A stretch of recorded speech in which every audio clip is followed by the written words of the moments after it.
Well, good afternoon, everyone. Still really awkward for me to see real people and not the black squares on my laptop. So really pleased to be here. And I guess the second observation, I think I've been at one of the first MINEXs 15 years ago. And this is probably one of the first times when every single presentation was referring to sustainability, environmental and social matters. And this is exactly what we're going to talk about. As Arthur said, it will be about sustainable mining and transition. But our session, I believe, will be slightly different because we'll talk about solutions. So what do we need? First of all, we need knowledge and experience. Second, we'll need governance and management systems. And third, we'll need money, we'll need finance. That's why with us today we have representatives of financial institutions, we have representatives of governance and consulting companies, and we also have representatives of two knowledge development and knowledge sharing platforms. And I would like to invite our first speaker, who comes from World Bank. So Wolfred Paul, a lead specialist in environment and geosciences, and he'll talk about land reclamation and repositioning, particularly in the context of transition. Over to you.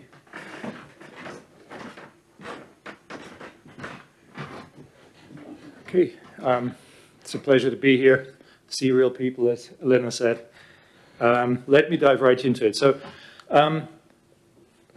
which one is it? It doesn't seem to work. Oh yeah, no, sorry, it was just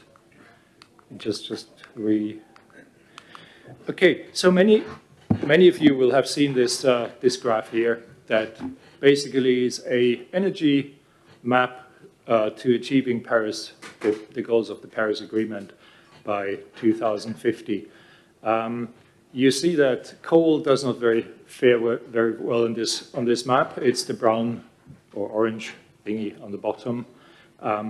And it is one of the fossil fuels that will have to be phased out most radically in order to achieve the Paris goals. Why is this relevant?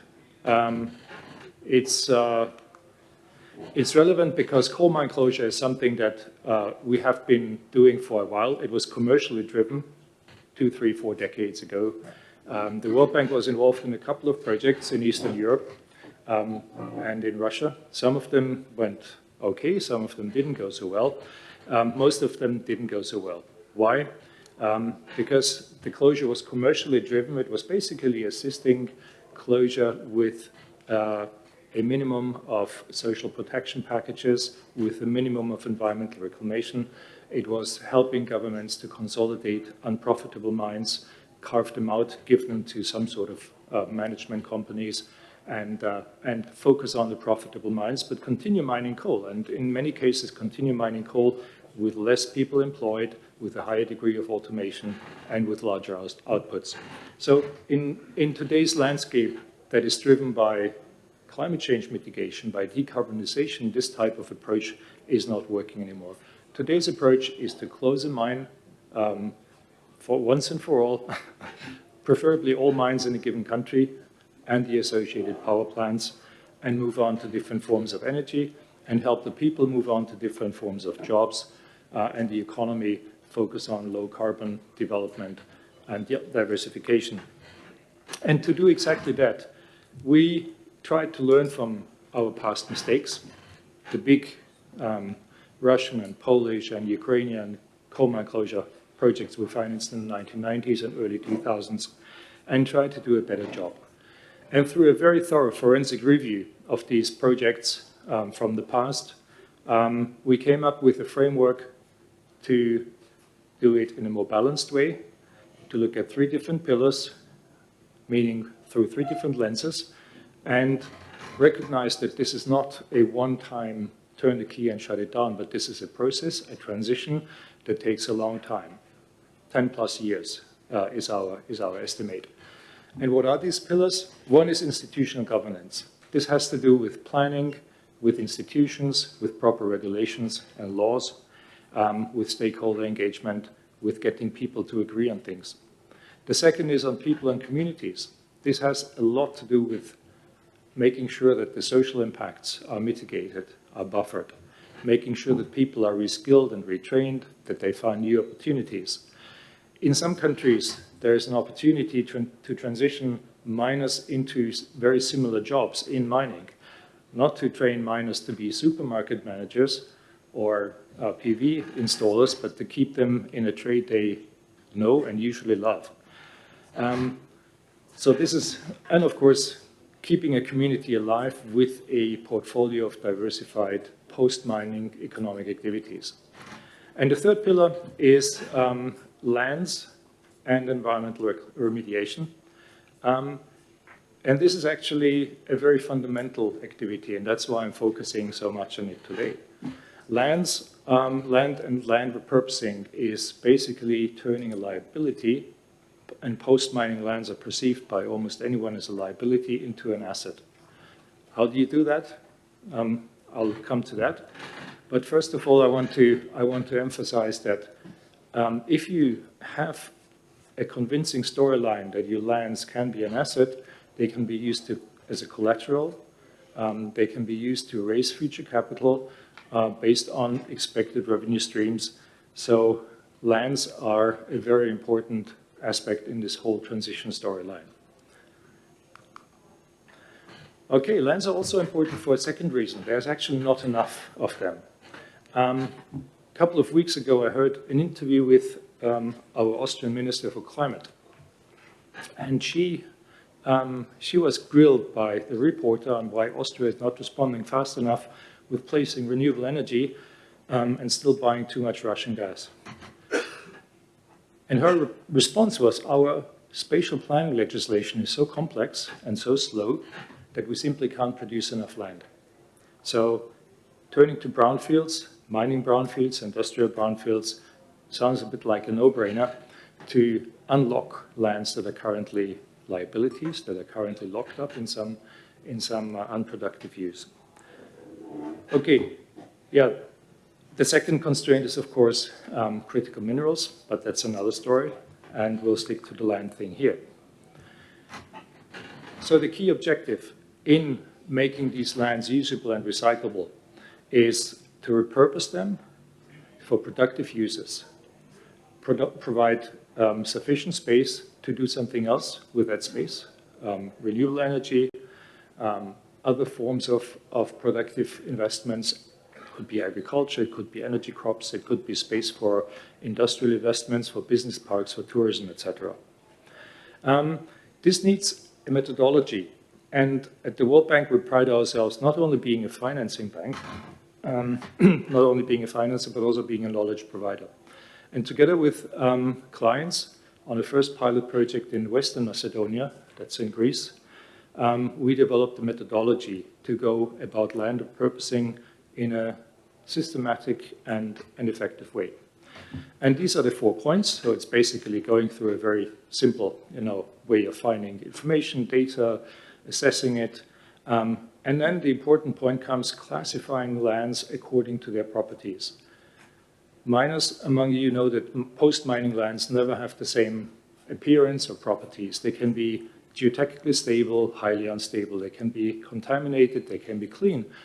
The topography can be very different, and their future use and shape can be determined by the last phases of mining. So classifying lands in terms of their post-mining suitability is a very important step. And to really identify where you can put productive stuff for comparatively little cost, and where lands should be graded green, and then basically left alone because they will never be able to support something of high value and productivity. This means that in a mine site, especially coal mine sites that have such, if they are above ground, if they're open pit mines, they have vast territories. The project we worked on in Greece has 130 square kilometers of current mining land and post-mining lands. So they offer a wide scope of diversity that is suitable for a wide scope of economic investments. And that's what I tried to show in this. It reaches from very green things, biodiversity, natural habitats, to more economically geared things, industrial parks and businesses, land reserves, very interesting business in some countries, to things that directly affect climate change mitigation, such as potential carbon sequestration. And of course, the reduction of the coal use is a very important aspect of this whole endeavor. Now, it gets a bit geeky now, but we'll come out of the technical depths at one point. I just wanted to show you the underlying philosophy of how we went about classifying lands. So we said we thought that there are 5 determining groups of properties that really determine how useful and usable and suitable a piece of land is for various post-mining scenarios. One is, of course, the location. It matters a lot if a mine is out in the boonies and it takes you 3 hours on winding roads to get there, or if it's located next to an urban center, let's say in Silesia, next to Katowice, a city of 1 million people. Geotechnical stability, I mentioned it, very, very important criterion. So is the environmental risks and impacts that you have there. So is the topography in which the mine is located. And so is what is called cost sensitivity here, but it's also kind of an added value economic parameter. So how much cost do you need to invest to get an added value that allows a productive investment? So with these parameters, we built a little app, a web-based GIS tool. It's called Lura, Land Utilization Repurposing Tool. You can see the sketch here. I'm not going into details, but the important thing is it has a evaluation algorithm that you feed with data, and then basically Lura produces a map that looks like this, for instance. This is a project that we worked on in Bosnia and Herzegovina, the Banovici mine. Some of you will know it. It's a coal mine that has been operating for decades, sprawling over 50 square kilometers, all sorts of lands included, some of them already in stages of recultivation, very often not optimally used regarding productivity. But this is what Lura then gives you. It's a map that shows in light beige tones lands that probably are suitable for agriculture, not much more, not much else. It shows you lands that are stable enough, topographically suitable for photovoltaic placement. These are in light blue. It shows residual pits that will fill up with water in dark blue.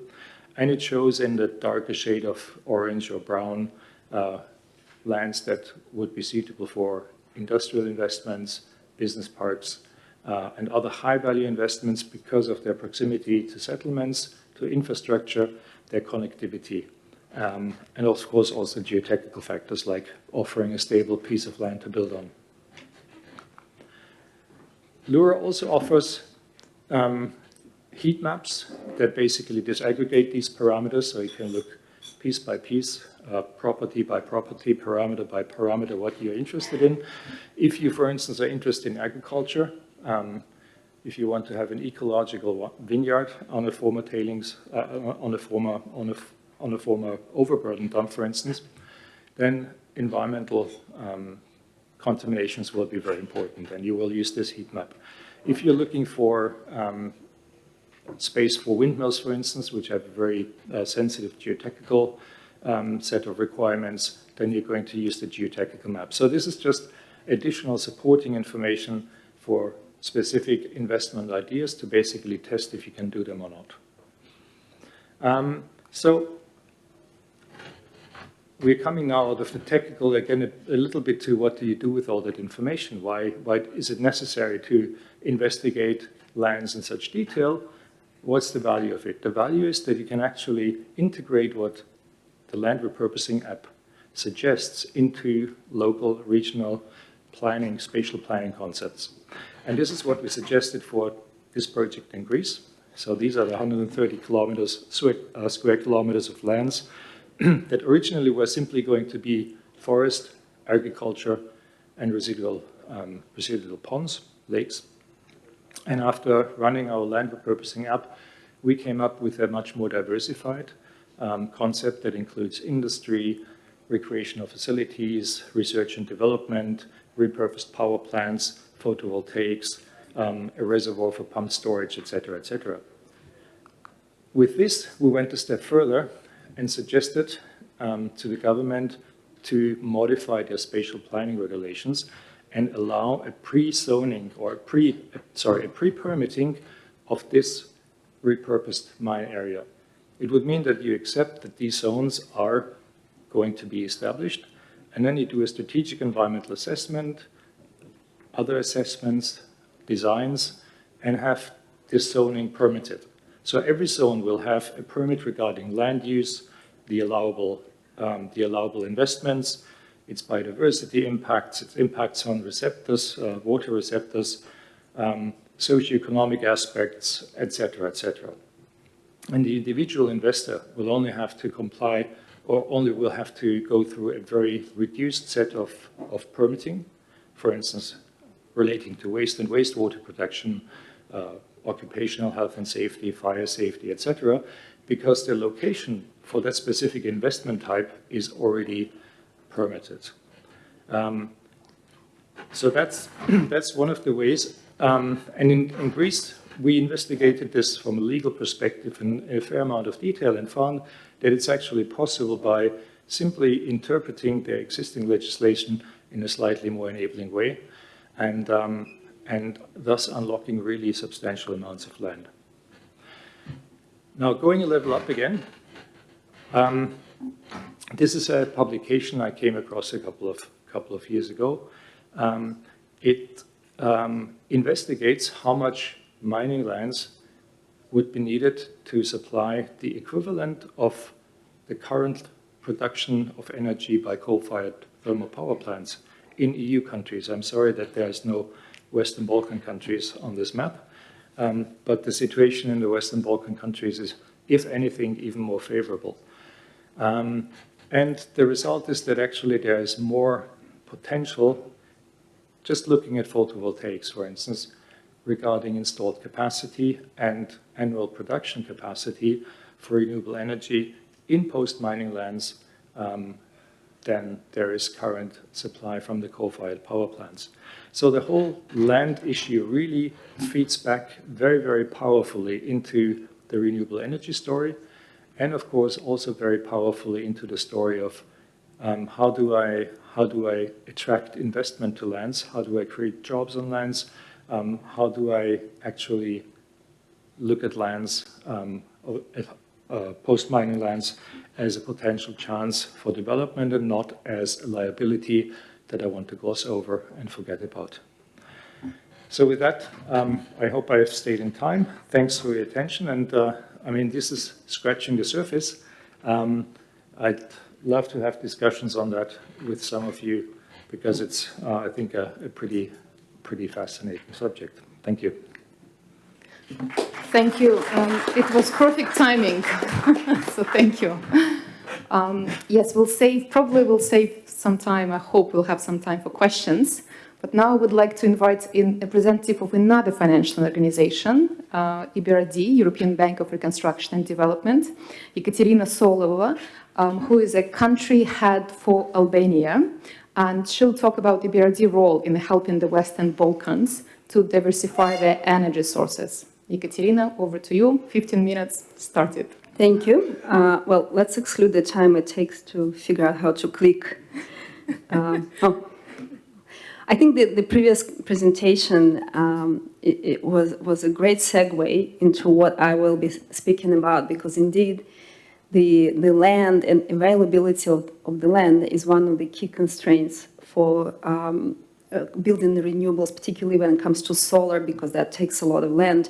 And in fact, EBRD has financed projects, solar PV projects on disused mines in North Macedonia, for example, and indirectly in Greece as well, through support to PPC, who is building solar on the old lignite plants.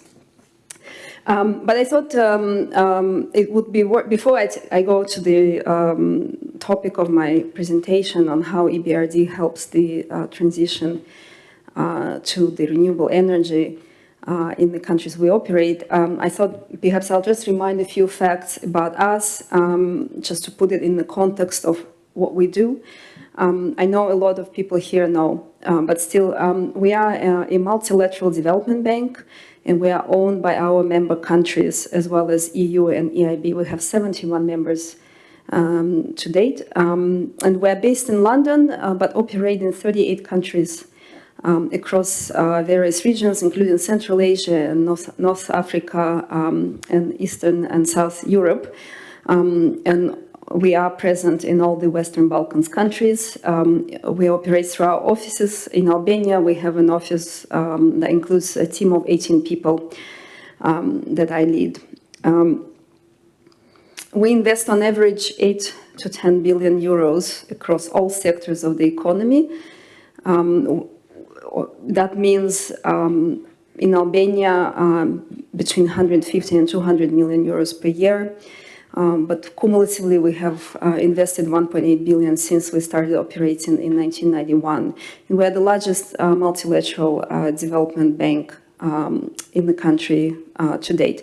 We primarily support private sector projects. It may be a different picture from country to country, depending on the needs.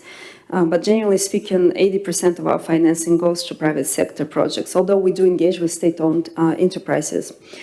Green economy transition alongside with digitalization and inclusion are our key strategic priorities until at least 2025. And all our projects need to be Paris-aligned, Paris Agreement aligned from 2023. In Albania, in particular, we focus on decarbonization of the economy and diversification of renewable energy sources. Diversification of renewable energy sources, specifically in Albania. Why? Because what's the interesting fact that you learn when you first come here is that 100% of energy produced in Albania is in fact green, because Albania produces its electricity from hydro. They do not have gas, they do not have coal. All energy is produced using the hydroelectric dams. However, because of the vulnerability due to climate change, there is not enough water year to year. So up to 40% of Albanian electricity consumption sometimes has to be imported. And that creates, first of all, it's not always clean energy that is imported. And second, it creates a huge burden on the public budget, because the retail and low voltage electricity prices are not liberalized in this country. And hence one of our priorities here is helping the country to diversify its renewable energy here in Albania. But before I talk about how we help with the strategic task, I'd like to highlight our recent track record in the mining sector as well, given the focus of this conference. And I have two of my esteemed, one of my esteemed colleagues and one former colleague here in the audience, Ksenia and Artyom, who will know much more about our transactions in mining than I do. And so in case you have any questions. Mining sits in our natural resources sector team and comprises roughly half of its 4 billion euro portfolio, with majority exposure concentrated in Central Asian countries, which is not surprising, that's where the resources are. We support private sector mining projects with full spectrum of capital instruments, from senior debt to straight equity, capital markets issues, and bespoke mezzanine financing. And our value added comes first of all in setting the high standards of ESG aspects of the project, for which we deliver technical assistance to our clients alongside with our financing. And some of the notable transactions in the Western Balkans region that I wanted to mention is, for instance, recent acquisition of Alprom here in Albania by Yildirim Group. We supported the acquisition with financing, as well as implementation of a number of ESG-related projects that will be coming in near term. We also invested in the equity of Adriatic Metals in Bosnia and Herzegovina and helped the company prepare the environmental and social action plan. And we financed some of the energy efficiency capex of ferronickel in Kosovo. This is just in Western Balkans. We obviously have a lot more across our region. Now, how does EBRD help its countries achieve their transition to the green energy? Many of the countries where we operate are heavily dependent on coal. It's just my colleague from the World Bank noted, particularly in some of the Western Balkans countries. And we also operate in many countries with excellent renewable energy resources, such as Albania. We have made important strides in giving renewables a foothold, but there is still vast potential to explore. And what does it take to make that energy transition happen on the scale that we need in these countries? How do we mobilize private sector financing? And the problem is not really lack of money. We all know that for bankable projects, there's always going to be capital available, particularly at today's energy prices. But however, what investors are looking for when they're selecting their opportunities, they're looking for countries, first of all, where policymakers are making credible long-term commitments to the green energy transition. Investors are looking for countries to set clear rules on the back of these commitments. And they're looking for regulatory framework that's clear and reliable. Investors must know that if they push themselves and their partners to deliver, the commitments will be respected. And that's the upstream work that EBRD is very much focused on. In the countries, oops, this was not supposed to be, yeah, not so fast. Nope. See, I told you that you need some more time. Could you help me with, yep. There's some kind of a, oh, it leaves the live of its own. No, just this button here. Great. Thank you. So, where was I?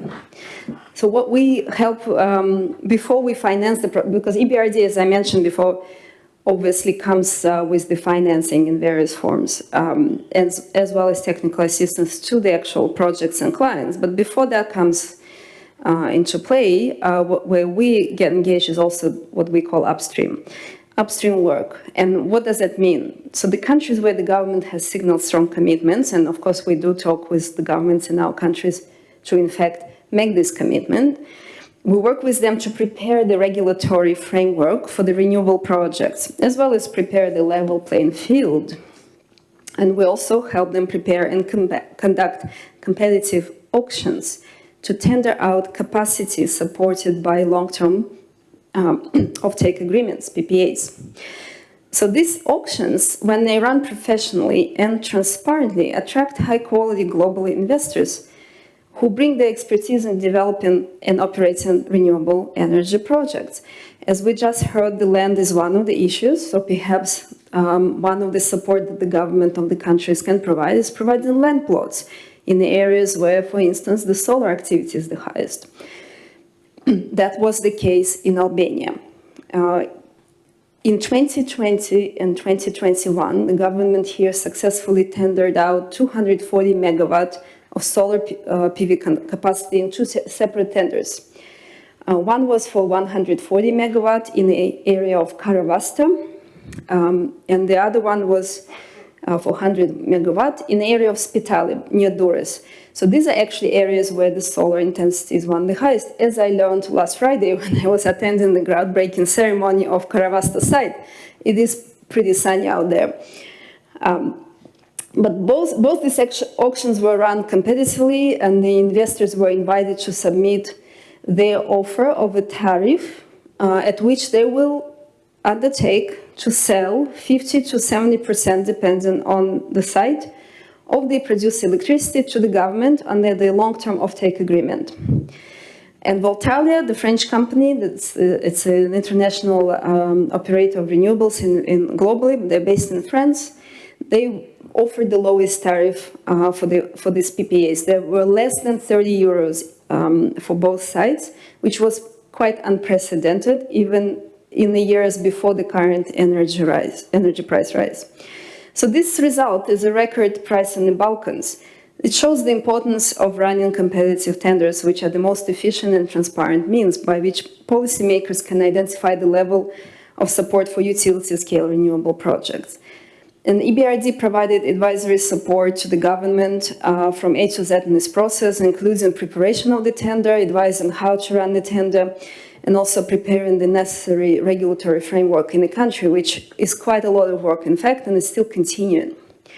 These auctions not only unlocked a very favorable price for electricity in Albania, but they also attracted a quality foreign investor in the country with the correct track record and experience, given the certainty of execution of the project as well, and also bringing the expertise into the country, which has not done these projects before. So we hope that this expertise will eventually trickle down to the local sponsors. It also unlocked a market for merchant projects. Merchant project is when there is no offtake agreement from the government, so it's fully commercial project. And we see more and more interest from the local sponsors as well as foreign partners to establish and run these projects here in the country. But we didn't stop there. Next frontier is wind power.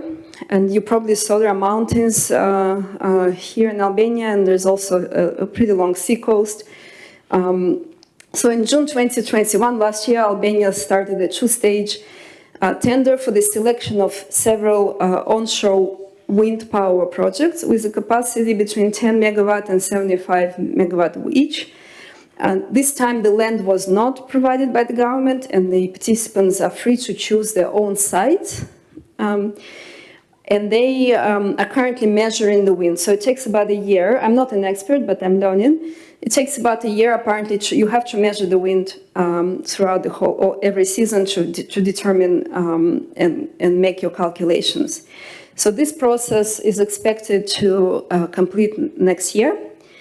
And we so far have seen quite an interesting, significant interest from high-quality investors. So once the auctions are complete, I hope I'll get it right this time, yep. We often provide financing to the projects if needed and mobilize commercial banks alongside ourselves. So here we have examples of renewables financed project in countries in Western Balkans only, but we operate obviously in all 38 countries. The largest project in renewable energy that we have financed was so-called Benban project in Egypt. It's 1.8 gigawatt solar park, and it's seen from the space apparently. It's so large. There were many financing partners, not just the EBRD. We also conducted auctions, helped the government conduct auctions for wind power in Uzbekistan last year, which also attracted quite competitive tariff. So as I mentioned, in North Macedonia, for instance, we financed PV plant on the site of the old mines, coal mines. In Kosovo, we just cut the ribbon. My colleague in Kosovo was lucky enough to actually cut the ribbon on the new wind farm that is now operational. In Serbia, we're financing large wind farms as well. And Montenegro, we just, this is the first project we just signed recently, a new project agreement for a solar farm. In Albania, as I mentioned, the work has been primarily on the advisory side to the government, but we also finance the floating, which is quite unique, floating solar PV plant in the reservoir of Kaman Lake, which will be built by the state-owned company called Cash. It's a local electricity generator who owns and operates the reservoirs. I'm really looking forward to see that, actually, how it will look. It will be on the lake. So the Albania will also be utilizing the surfaces of its reservoirs to create solar projects. So how does it fit to the context of the mining conference? Obviously, the industry itself is a quite highly and energy-intensive industry, and we see some of our mining clients are also thinking of creating their own solar capacity to have a clean energy to offset carbon tax, but also to have the consistency and reliability of the power supply in a country where often, in fact, there is an energy crisis and the power is not always consistently supplied here. So that's where I stop. Thank you for your attention and enjoy the warm welcome of Tirana. Thank you very much. Thank you, Ekaterina, and again, perfect timing. So thank you. I think even 10 seconds left. I would like to invite our next speaker, and now we'll talk about governance, but it will be online. Yes, now we need to get, I guess, our attention to the screen, because our next speaker should be presenting online. It's Mark Burnett. He's a European Policy Manager from Extractive Industry Transparency Initiative. And again, talking about governance for the sustainable development of minerals. So let's see if it works.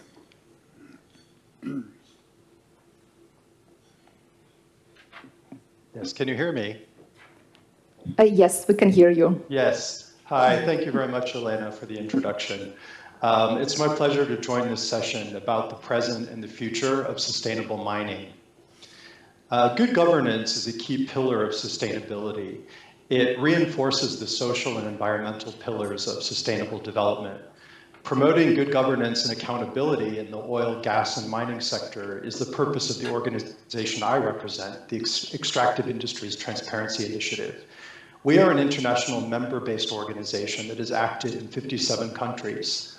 Our Albanian host for this conference is one of the 6 EITI implementing countries in Europe. And I would say also really the shining star in the Western Balkans region. I'm also very happy to follow colleagues from World Bank and EBRD who are important donors to EITI. We promote transparency and good governance through implementation of the EITI standard. This framework sets out the requirements for countries and companies to disclose information on the key steps in the governance of oil, gas, and mining revenues. We call this framework the EITI value chain. This slide shows the key steps in the EITI standard from the legal framework to production and right across to revenue management. Let me say a few words about the global context relevant to the EITI's role in the energy transition and how we contribute to good governance of critical minerals. The global transition to a low-carbon economy is driving the advancement of technologies that rely heavily on minerals such as cobalt, copper, lithium, nickel, and rare earths. Demand for these critical minerals will increase significantly as countries seek to meet their targets under the Paris Agreement. According to the IEA, limiting global warming to below 2 degrees could require a 4-fold increase in the supply of minerals for clean energy technologies just within the next 2 decades. Some analysts predict the energy transition will cause new commodity supercycle, which could see sustained demand of certain minerals over the long term. It is estimated that over $1 trillion in mining investments will be needed by 2035 to ramp up the supply of just 5 metals: aluminum, cobalt, copper, lithium, and nickel. Supply vulnerabilities for certain minerals are shaped by a range of factors. For example, geological scarcity, trade policies, geopolitical considerations, and ESG risks in producing countries. Critical minerals, which are sometimes referred to as strategic minerals, are minerals that are vital to the global economy, yet whose supply may be at risk.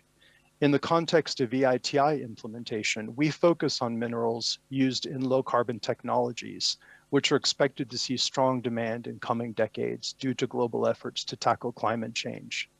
These 4 minerals include lithium, cobalt, nickel, copper, and rare earths. For countries with reserves of critical minerals needed for low-carbon technologies, increased demand could present a range of risks and challenges. Demand and price fluctuations could make it difficult for governments to anticipate how much revenue countries will earn. This volatility could destabilize public finances and make it harder for governments to use the sector's revenues effectively. The critical mineral sector may face heightened corruption risks. New business opportunities, particularly the acquisition of new mining licenses and contracts, could be vulnerable to corruption. For companies investing in jurisdictions with weak governance, the need for greater due diligence may create operational, legal, and reputational risks. Demand for critical minerals could expand mining into more environmentally and socially sensitive areas. Companies could face growing scrutiny over where and how they mine.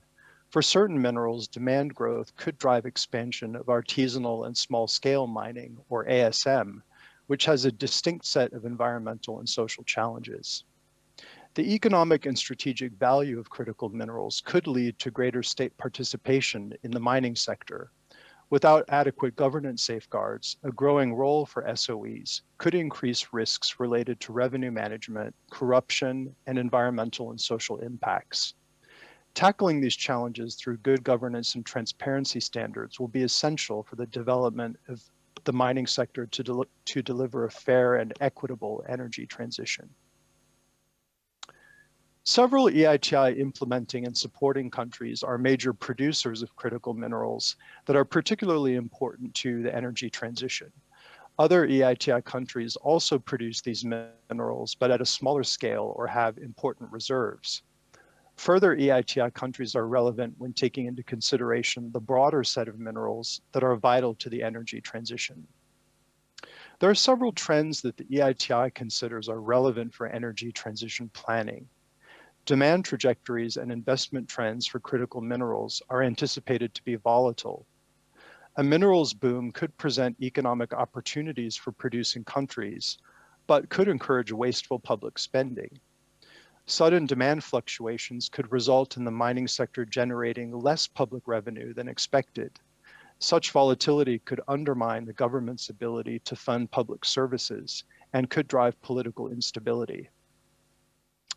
The EITI process contributes to assessing future production and revenues. For many countries, there is a pressing need to better understand the potential of the minerals sector and to prepare for a potential increase in investor interest. The EITI standard requires countries to disclose data on exploration activity, as well as on the volumes and the value of production and exports. This information can enable countries to understand the sector's exploration and production potential and the contribution it could make to their economy. The disclosures can feed into dialogue and decision-making on the value of the sector to the economy. EITI data supports public debate on how mining revenues can be used to advance sustainable development objectives. For example, revenues could fund climate change measures like low-carbon energy infrastructure. Substantial reserves of critical minerals are found in countries that are perceived to have high levels of corruption. Increased mining investment in these jurisdictions could raise corruption risks related to license allocations and contract negotiations. Transparency in licensing, mining agreements, and company ownership is important for safeguarding against corruption in the critical minerals sector. The EITI process contributes to identifying corruption risks in licensing and contract awards. Publishing contracts is an important means for tackling corruption. EITI countries are required to disclose the contracts signed between governments and companies. This can shed light on contracts that deviate from industry norms, give unduly favorable treatment to specific companies, or lack adequate ESG safeguards. Publishing information on licensing can help identify instances where authorities have deviated from the rules or where awards were made to companies that have conflicts of interest. The EITI process is useful for identifying the ultimate beneficiaries of critical minerals supply. Increased demand for critical minerals will generate business opportunities that could be vulnerable to corruption. Intensified competition for resources could raise the risk of contracts being granted by governments without adequate public oversight of beneficial ownership information. Beneficial ownership transparency can help to identify whether mining licenses have been awarded to politically connected companies. The EITI's efforts in this area focus on companies holding exploration and production licenses, but beneficial ownership transparency is also relevant to suppliers, commodity traders, and midstream and downstream companies. The environmental impact of the extractive industries is often a focus of public debate. This is likely to continue to be a priority if demand growth pushes mining into more sensitive areas. For example, nearly 2/3 of lithium resources are in areas facing pressures related to the availability of fresh water. Transparency about potential impacts and multi-stakeholder dialogue can help to address these risks and inform policy responses. The EITI process supports monitoring of environmental impacts. Clear and regular environmental reporting is vital to ensuring a sustainable critical mineral sector. The EITI's requirements on environmental reporting provide evidence for public debate about sustainable development of natural resources. Environmental reporting also gives citizens access to information on the environmental impacts of extractive operations and on environmental payments made by companies. I think Albania provides a great country case example relevant to the Western Balkans focus for this conference. Albania is a key European producer of critical minerals, including copper and chromium. EITI Albania reporting explains the environmental requirements for mining companies. EITI stakeholder advocacy has contributed to Albanian mining legislative reform on environmental impacts and the practice of subnational payments. The online mining cadastre is a resource that provides the public with information about, for example, the geospatial relationship of mines and protected areas in Albania. Albania also provides a country example of the value of EITI reporting in open data format. In addition to the mining cadastre, the public can access information on the mining, petroleum, and hydropower sectors through an online portal. This platform allows users to create data visualizations using tables, charts, and maps. Interpretation of extractives data sets is possible using filters to compare different parameters. Another way that EITI data is relevant to critical minerals is for estimating production from artisanal and small-scale mining. Regulation of the ASM sector is often weak, and its economic contribution can be difficult to estimate. The EITI requires the disclosure of estimated activity in the informal extractive sector. Albania estimates ASM activities as part of its EITI reporting on the contribution of mining to the national economy. Earlier, I mentioned that the strategic and economic importance of critical minerals may prompt governments to seek greater control over the mining sector. This could take the shape of state-owned enterprises wanting to secure larger ownership stakes in mining projects, or more stringent requirements related to domestic processing and local content. Without adequate safeguards, state participation can exacerbate many of the governance challenges that I have discussed.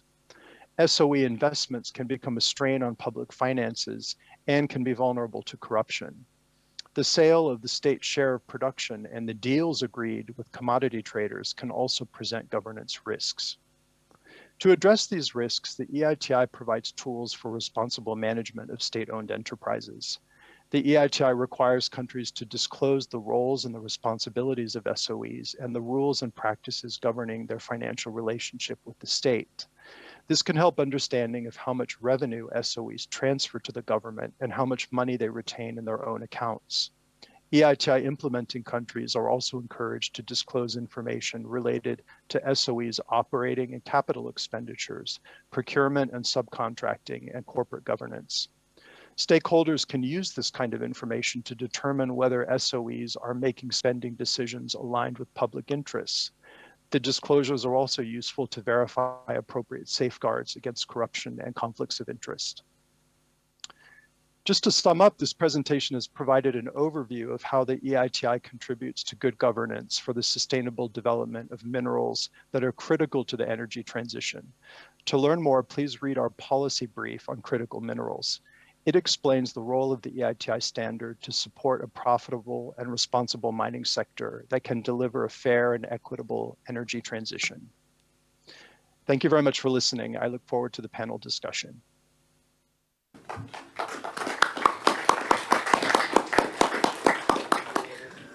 Thank you, Mark. I think this was more like a normal, in a sense we've seen someone online, not offline.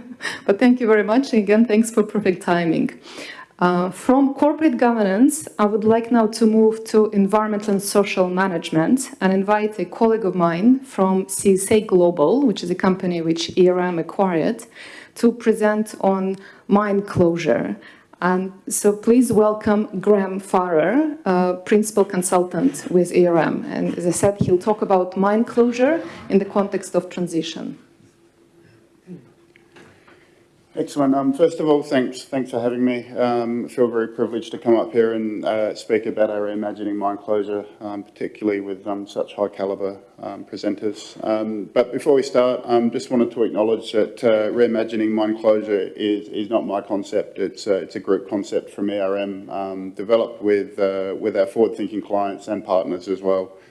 So I'm just a communicator, but it is an exciting concept we've been working through over the last 4 or 5 years. There we go.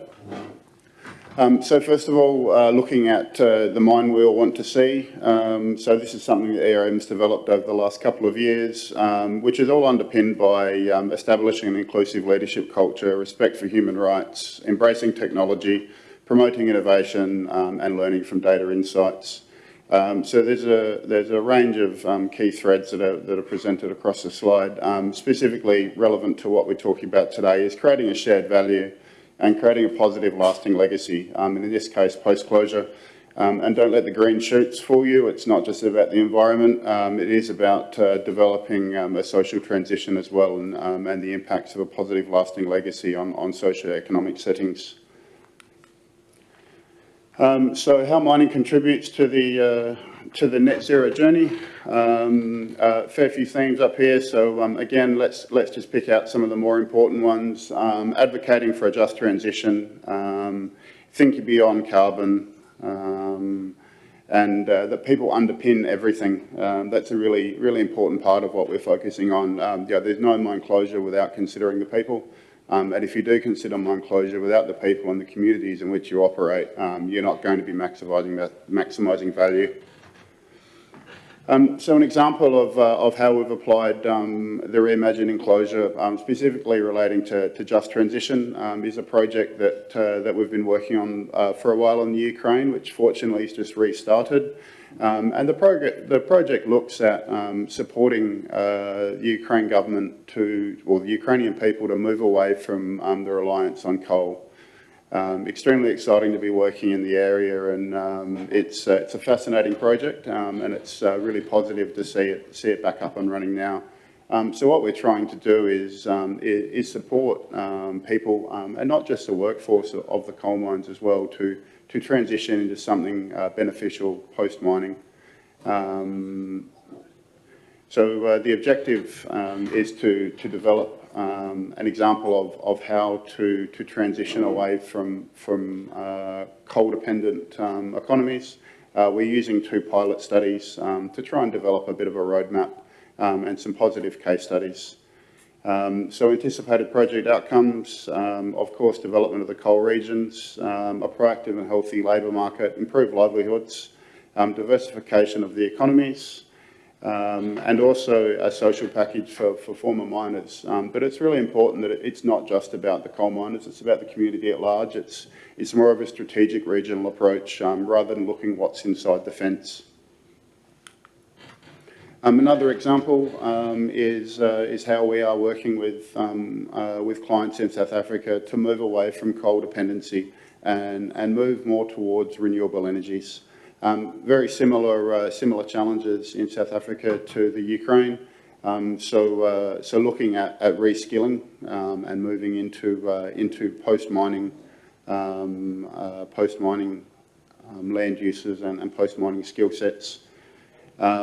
The challenge we've had is minimal participation from renewable energy technologies, but what we're looking at recommending is decisive policies, partnerships, as we mentioned before, and that's not just about the mines, it's governments, it's businesses, it's unions, it's NGOs, and moving beyond just social protection for workers.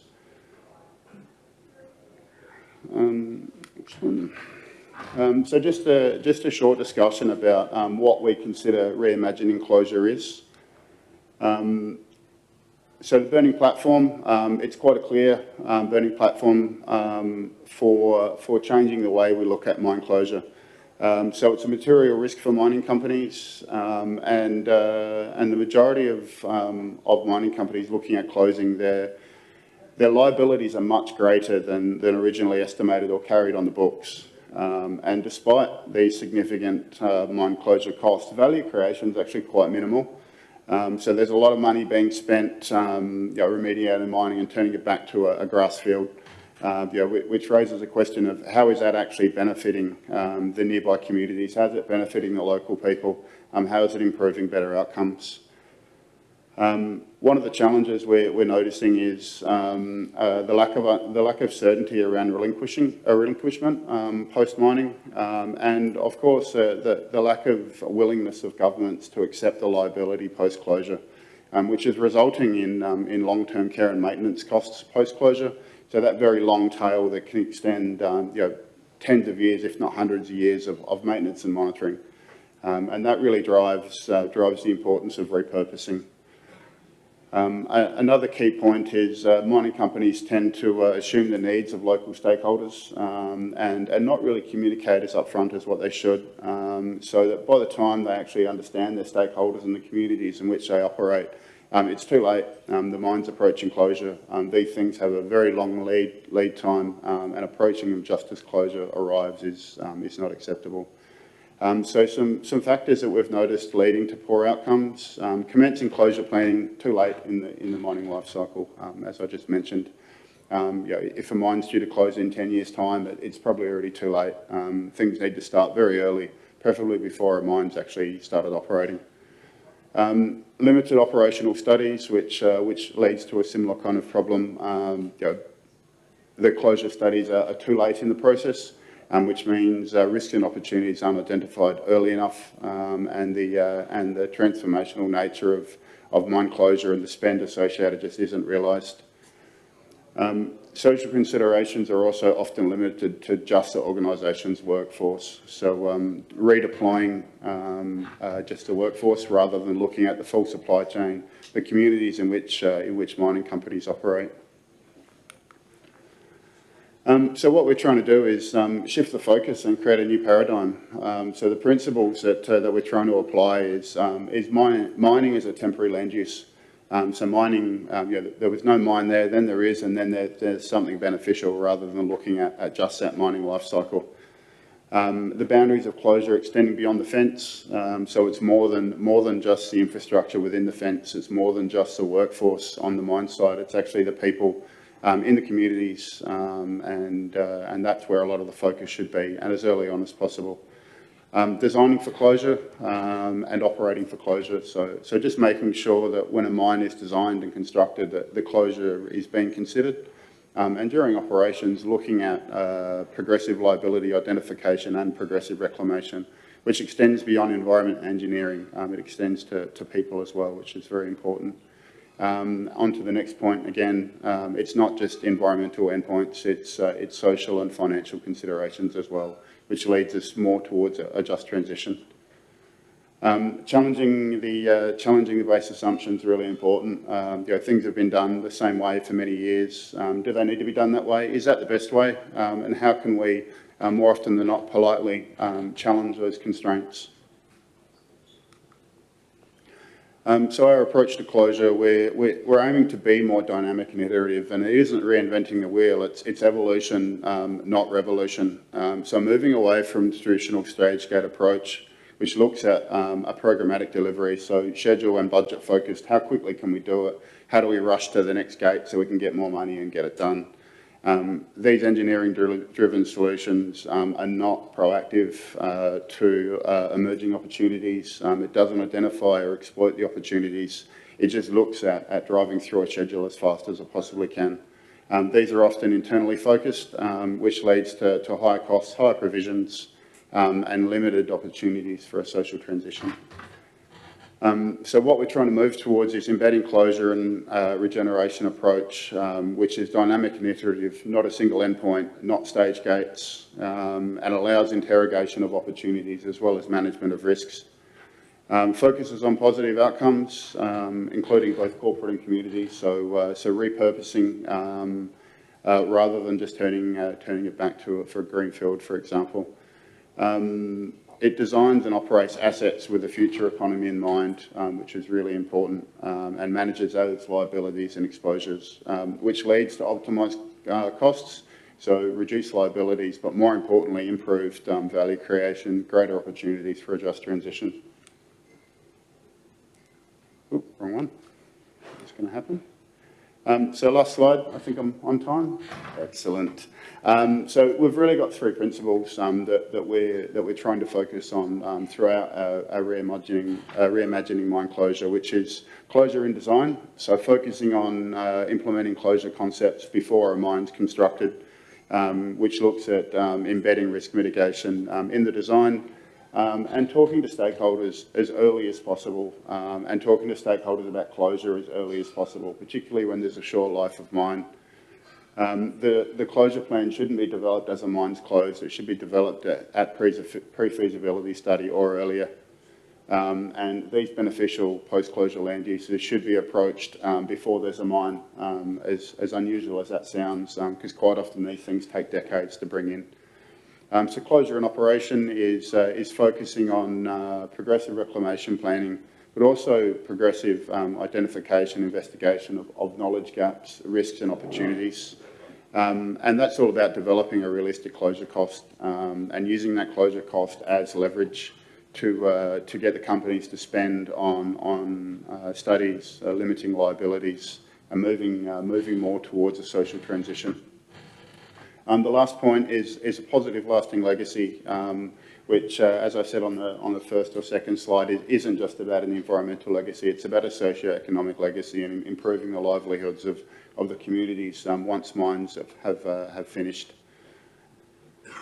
So trying to identify, challenge and communicate post-closure land uses as soon as possible. Again, not leaving it to the end of the mine life. Investing in stakeholder relationships early so that there's relationships and trust and maximising the opportunity of that positive lasting legacy. Important is to invest in skills development to support the vision. Again, that takes time. And it's about partnership too. It shouldn't be up to just the mining organisation or the consultants. It should be looking at partnering with government, NGOs, private industry to help support the vision. And that is it. So that's our core team. Simon and Geraint are out in the crowd somewhere. So come and have a chat to us later if you're interested in understanding more about how we reimagine closure. Thank you. That's great. So thank you, Graham. So we've partially covered financing, covered governance and management, environmental and social management. And now we're moving to the next topic, which is knowledge development, knowledge sharing. And I would like to invite our next speaker, Hanno Bertignol, project manager from Montana University, Leoben, and he'll talk about sustainability framework for the extractive industry in Europe. Thank you very much for the introduction. Ladies and gentlemen, every one of us has an impact on our environment by everything that we do, whether we are late for lunch, as we have experienced today, or whether we do it professionally. And in a much larger scale, a mining project has a large impact on its neighborhood. And it can be the ecology, it is the environment, and it is the society. And to reduce this ecological impact of a mining project is a key priority for the EU, and therefore it has been funding a lot of projects in the recent years aiming at reducing and regulating this impact on the one side and raising the awareness of the people, of the population on the other side, that raw materials are necessary. That it is crucial to use the raw materials that we do have in our neighborhood. We have heard a lot about this already today. Hundreds of mines, thousands of secondary raw material deposits. And we have also learned today about the risks and the considerable challenges that the mining industry faces related to rules, regulations, the permitting process, and about the public perception of mining. I just remind you of the example from Serbia. Everybody needs raw materials, everybody wants raw materials, but nobody wants to have a mine in his backyard. That's unfortunately the case. And to ensure sustainable mineral production, this requires stakeholders from the industry, from the government, from the policymakers, from education, and from the civil society from across the European Union, from across the globe actually. And this is where the SUMEX project that I'm presenting today will play a vital role. The objective is that we will develop, we are already doing it, a sustainability framework for the extractive industry in Europe. And this framework will apply across the whole extractive value chain in Europe to analyze the mineral and the relevant economic, environmental and social policy frameworks, starting in selected regions. And the focus is on 5 areas: on socio-economic and environmental impact assessments on one side, land use planning, health and safety, reporting official statistics, and the permitting process and the permitting policies. To find or to build, when needed, good practices for tools for an open access toolkit, which will be embedded in what we call a community of practice to form a solid foundation for communication of the relevant stakeholder groups.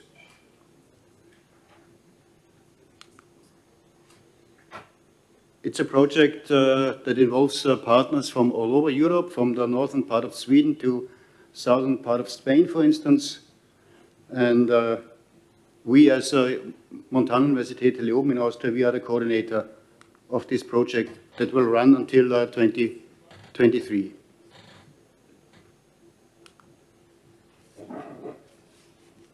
I talked about a sustainability framework, and this framework will be built upon the experience of already a number of initiatives like EITI that we have heard today, like the Sustainable Development Goals, like IRMA, like IRMA.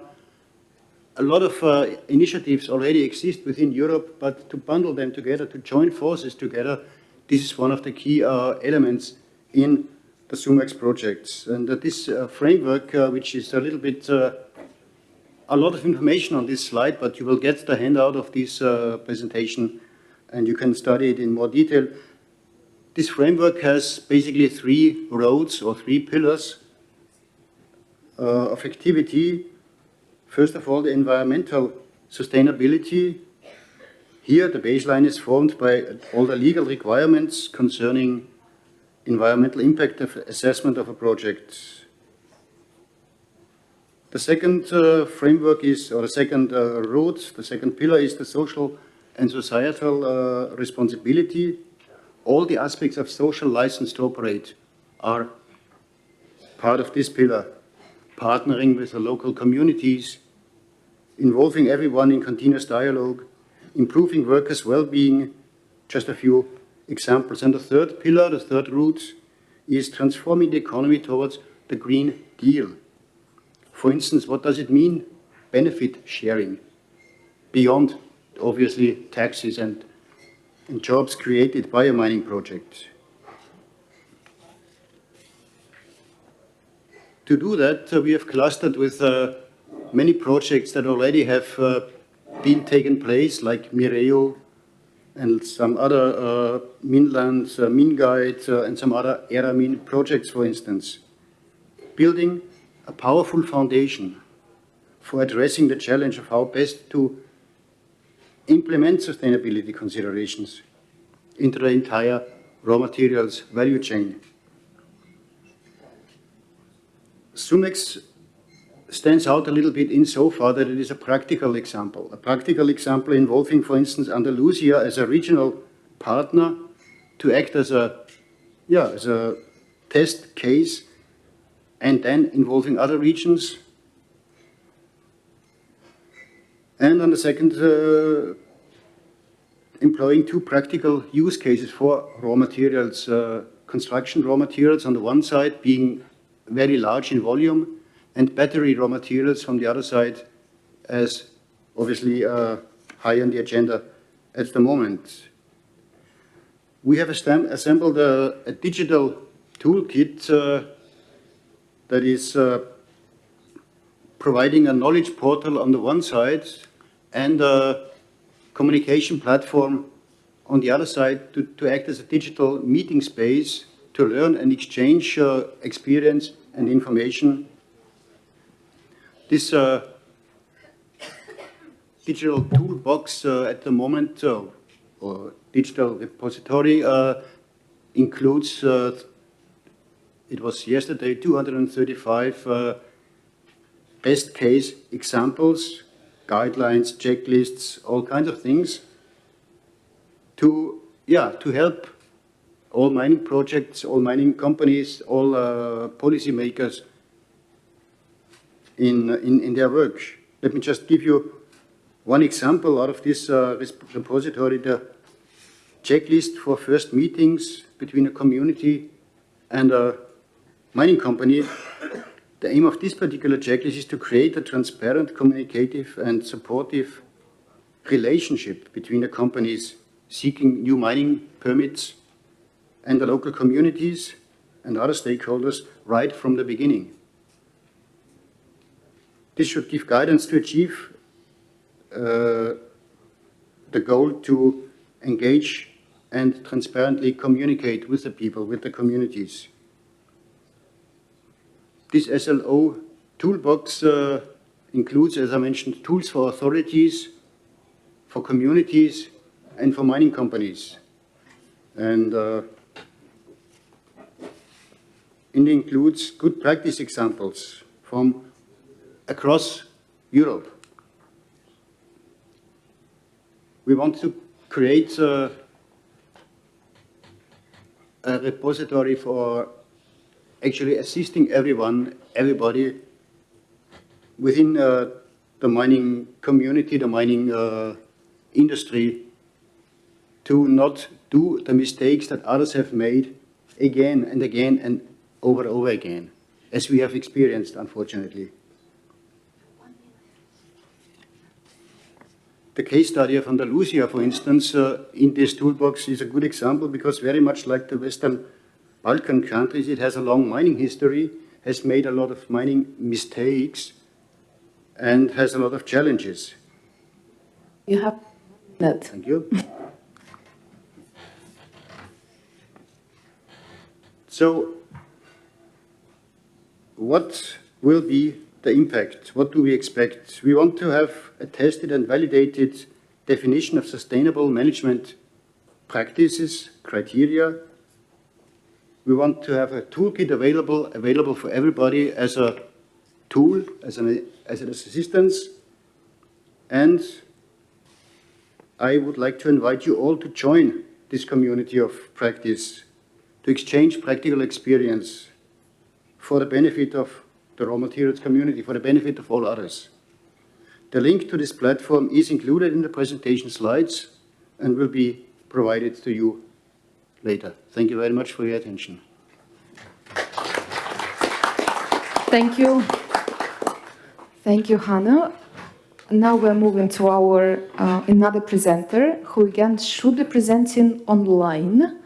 Just checking if it's possible. Dina Carillo. So she's a coordinator, Foundation for Science and Technology, and she'll talk about another project, again, in the area of raw materials for sustainable development.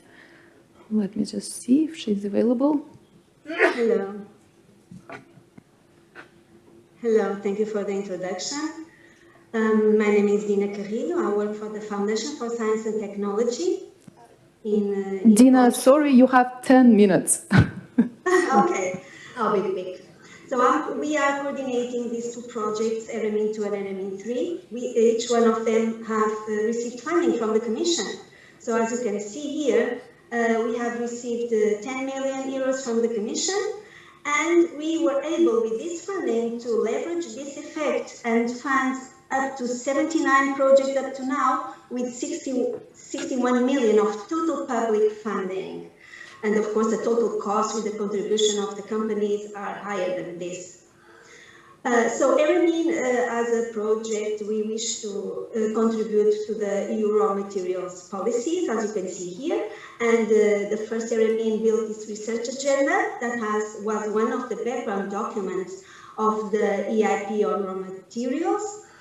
And Eremin is now a member of the high-level steering group of the EIP on raw materials. So we wish to contribute to all these raw materials policy documents, as you can see here. So Eremin is a pan-European network of public research and innovation funding organizations, I mean ministries and agencies. And our main aim is to contribute to secure the sustainable and responsible supply of non-food, non-fuel mineral raw materials towards a carbon neutral and the circular economy. And we do this by implementing joint calls for research and innovation projects. And we promote this worldwide cooperation through this coordinated funding. And at the same time, we try to reduce the fragmentation of research and innovation. So through the joint calls, we support international projects between universities and companies.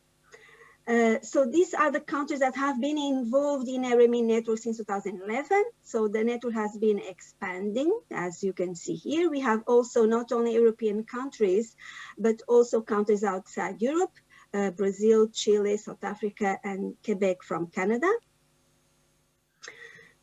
So the first consortium, as you can see here, involved these 4 third countries, but we also cooperate with other countries and other organizations, for example, SUMEX that we just heard before, we are cooperating with them. So to understand what kind of projects we are funding, so we have a bottom-up approach, broad topics. So the projects are submitted jointly and evaluated. And then the funding is coming from the national regional countries participating in the call. So in terms of consortia, small consortia, up to 10 partners, 8 countries, small budget of the projects between 0.5 and 1.5 million euros of requested funding. Of course, the total costs are higher than that. And 80% of our projects are partnerships between academia and industry. And in terms of technology readiness level, we cover all numbers between 1 and 9, but we have seen that our projects addressed, the most addressed are between TRL 4 and 7. And the projects last until 36 months. So with Eremin 2, we have funded a total of 40 projects, and you see here the coverage of the topics by the different countries and regions involved. So 15 member states, countries, 4 European regions, 1 associated country, which is Turkey, and 6 non-EU countries participating. So because some of them, applicants are coming from, are participating with their own funds. So in terms of topics, thematic areas, you see a good coverage. For example, we have 10% of the projects supporting exploration and mining, but also other projects supporting cross-cutting topics that you will see. These are the most addressed subtopics, recycling and recovery of raw materials from end-of-life products. We have recently implemented this dashboard that I invite you to see because it's interactive map where you can see the 57 projects funded up to now. And we see that 70% of our projects are covering ores and metals, 14% industrial minerals, and 10% construction materials. And we also see that we have 30% of enterprises participating in our project. So we think that this is really an interesting scheme for newcomers, in particular the companies, small and medium companies. And also battery-related projects. We are also funding those kind of projects.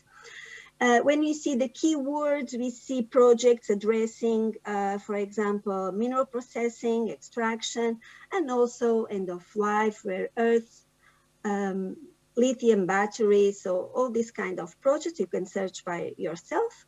And in this paper, we summarize all the results and projects we have funded since 2011. So we have completed 10 years. In Eremin 3, the new project, we have launched this first call successfully, and now we are planning a next call, which is the most important information. So from this call, we supported 22 funded projects, as you can see here, and the call success rate was 15%, because we had almost 150 pre-proposals. These were the topics. So you see, we have one topic dedicated to supply of raw materials from exploration and mining. And we have another topic dedicated to, for example, social acceptance and public perception. And you have seen that we have partners coming from other countries that are not participating in the call. They participate with their own funds, as you can see here on the top left, on the down left side. So you see here 4 projects addressing topic 1, okay? So we see a change in the trend. So in 2017, the most addressed topic was production, and now it is recycling. But our projects are multidisciplinary, and they can support, they can cover topics from different topics. So this is a new consortium involving, for the first time, Bulgaria, Estonia, Slovakia, as you can see here. And so the upcoming call, which is the most important, so this funding instrument that we are promoting, the scope is needs-driven research addressing non-fuel, non-food raw materials, specifically the metallic minerals, construction materials, and industrial minerals. So this is the list of funding organizations that have already committed funds, so national, regional funds, for the call to support the applicants from their country in these international projects, but other countries can join. We have up to now 11 million euros of public funding for the projects, but of course other EU and non-EU regions and countries are invited to associate to this call, in particular the Western Balkan countries. And we can support from fundamental, applied, and pre-competitive research, covering all TRLs, but of course it's the funding agencies that decide which topics they can cover and which kind of projects they can support. So to remember the deadlines, this call will be just one stage submission procedure, only full proposals, and the deadline is next year, March 2023. So we found that this scheme is really interesting. So it's complementing the European funded projects and also the national and regional programs, because the projects are funding with national and regional funds, but are international projects with partners coming from at least 3 countries. So if you are a researcher, submit an application. If you are an expert, apply as reviewer. And if you are research funding organizations, contact us to join the next call. We have also a newsletter that we are going to publish, and the call topics we also plan to publish in mid-September. So these are our contacts. Check our YouTube channel for testimonials on the funded projects. We have many examples, so up to now 79 projects. So thank you very much for your attention. Thank you very much. And again, perfect timing. So thank you. I think we will be just maybe a couple of minutes beyond our schedule, but I hope you don't mind, because our last but definitely not least presentation will be from Florența Hagi Kovaci. She is Chief of Business Development for Albanian Investment Corporation. And what she is going to talk about is the role of the Albanian Investment Corporation in developing underutilized state assets, which is, again, probably quite a big issue for many countries. So over to you, 10 minutes start. Thank you. And I'm aware that being the last one is not the best thing because of the attention probably that has been decreasing and also the timing, but let's hope that it's not my case. I am Florența. I represent here the Albanian Investment Corporation. It is a state-owned corporation for the moment, so meaning that the sole shareholder is the Ministry of Finance. I'd like to give you a little bit of overview of how this corporation was developed and what was the idea behind it. And then I'll try to stop a little bit in the two sectors that we are talking about today, so mining and renewable energy, and what are our plans for the future in order to develop projects into these two sectors. So the idea is that Albania, as probably you have heard from today in the morning from the Deputy Minister of Infrastructure and Energy, and of what you might have been reading about, it's a country that has a lot of resources. It has a lot of assets, meaning different sectors like in energy, in tourism, in light and medium industry, in real estate. But many of these assets are underutilized, unfortunately. So the idea to develop such kind of institution as the Albanian Investment Corporation was to take advantage of the resources that we have and to try to bring them, develop them in a kind of stage where they can be bankable projects that can be attractive also for investors. So the idea behind the AIC, or as we call it, the Albanian Investment Corporation, is to converge these natural underutilized assets which require project development capacities.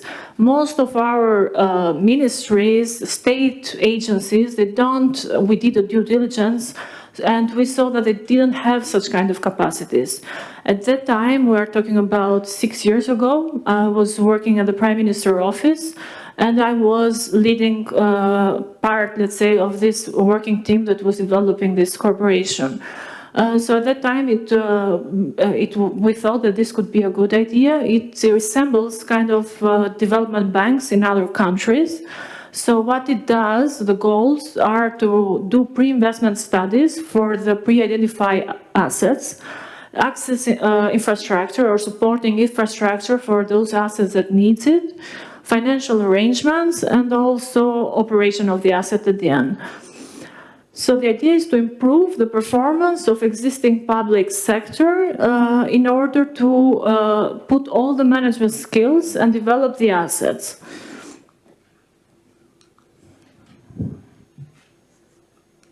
Okay. Okay.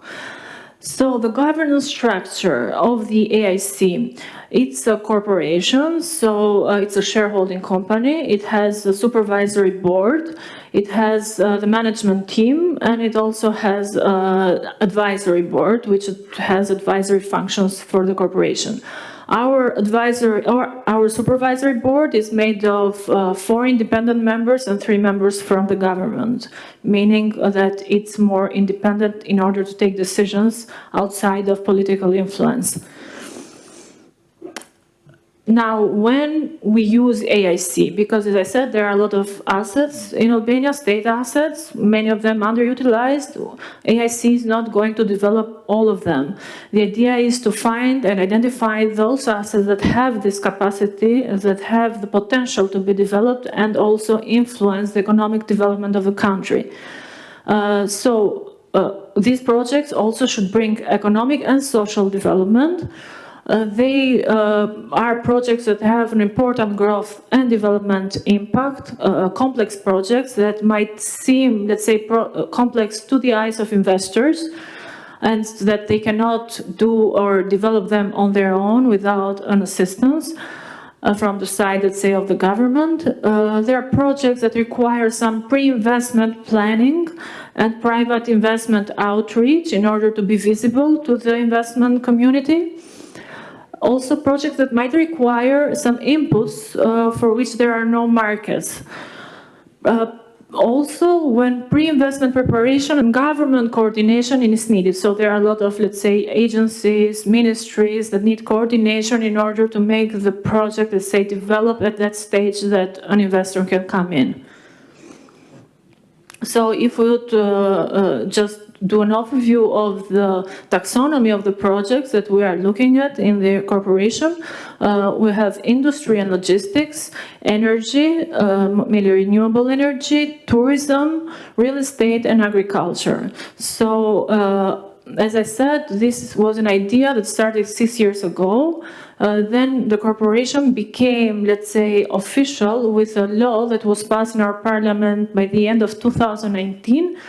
And because of the COVID crisis, there were some setbacks, and we became operational a year ago, in July 2021.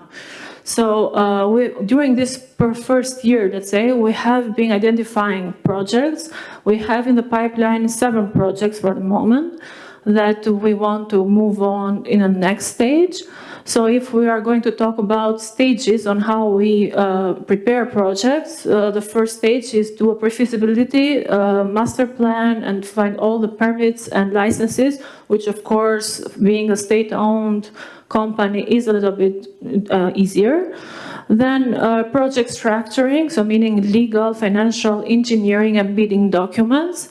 So since we are and operate with budget money, of course, we are transparent, and every procedure is going to be through public procurement law.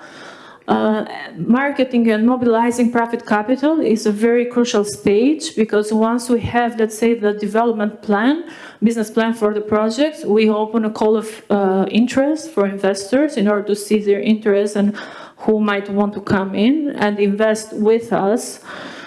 And contract then at the end, and the negotiation and conclusion of that contract. So now moving to these 2 sectors that we are talking about this, we'll be talking about these 3 days.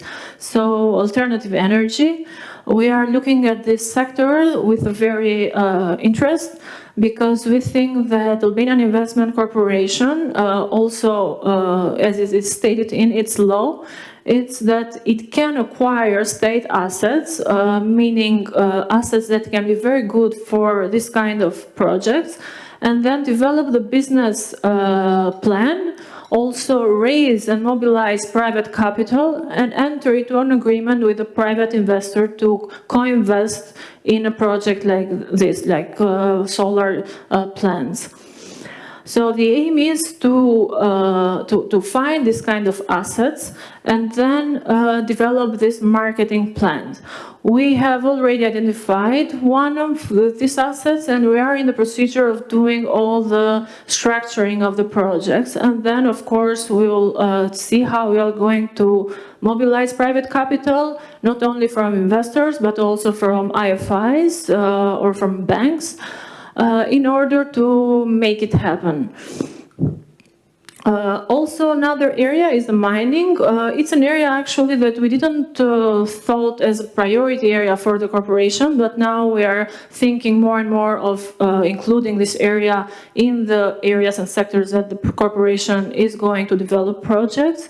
As you already heard, so we have a lot of resources, but we need more capabilities to bring those resources, not just extract them, but also process them. So the corporation might be a good added value in projects like this in order to mobilize the capital, but also do the structuring of the projects before, let's say, the investor comes, or let's say facilitate the life of an investor that wants to enter in this sector. So I guess I was quick. Thank you very much. Thank you. Yes.